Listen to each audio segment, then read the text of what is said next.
अच्छा ध्यान देना, वेद हिंसा को परम धर्म मानने वाला है, अहिंसा परमो धर्म। अब जो वेद हिंसा को परम धर्म मानने वाला है, क्या वो वेद हिंसा का आदेश दे सकता है? कब? बिल्कुल। यानी कि वेद में लिखा है फलाने यज्ञ में फलाने पशु की बलि दो, तो क्या ये व्यास जी ने लिखा क्यों? क्या ये इसलिए लिखा था क्योंकि आज से पहले बहुत ज्यादा हिंसा होती थी, तो व्यास जी को लगा ये हिंसा कैसे बंद हो, तो व्यास जी ने लिख दिया कि फलाने यज्ञ में फलाने पशु की बलि दो।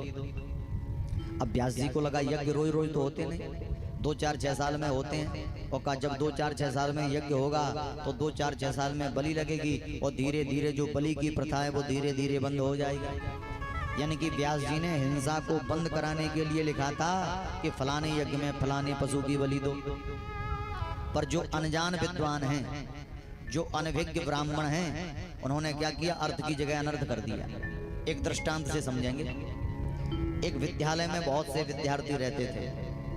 अब एक विद्यार्थी बीड़ी पीना सीख गया, और जैसे ही बीड़ी पीना सीखा तो ये खबर गुरुजी को मिल गई।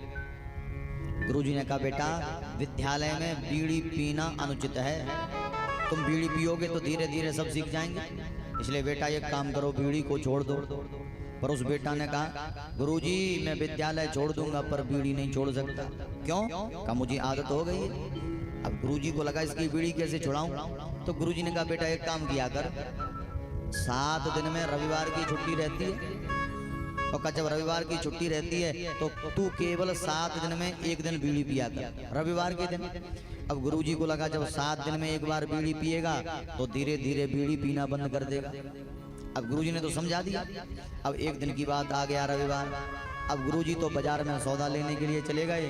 अब वो दौड़ करके दुकान पर गया और 10-50 बीड़ी के बंडल लेकर के आया, और विद्यालय में जितने विद्यार्थी थे सबको बुलाया, भैया आ जाओ, और कहा सबको एक एक बंडल थमा दिया। कहा जल्दी से खोलो, जलाओ और पियो। विद्यार्थी बोले तू ये क्या सिखा रहा है? अच्छी बात तो सिखाएगा नहीं, बीड़ी पीना और सिखा दे। अरे भैया बीड़ी पीना बुरी बात है, हम नहीं पियेंगे। तो कहने लगा आज के दिन बीड़ी पीने का बहुत महत्व है। विद्यार्थियों ने बोला कहाँ लिखा है? तो कहने लगा गुरुजी ने कहा है।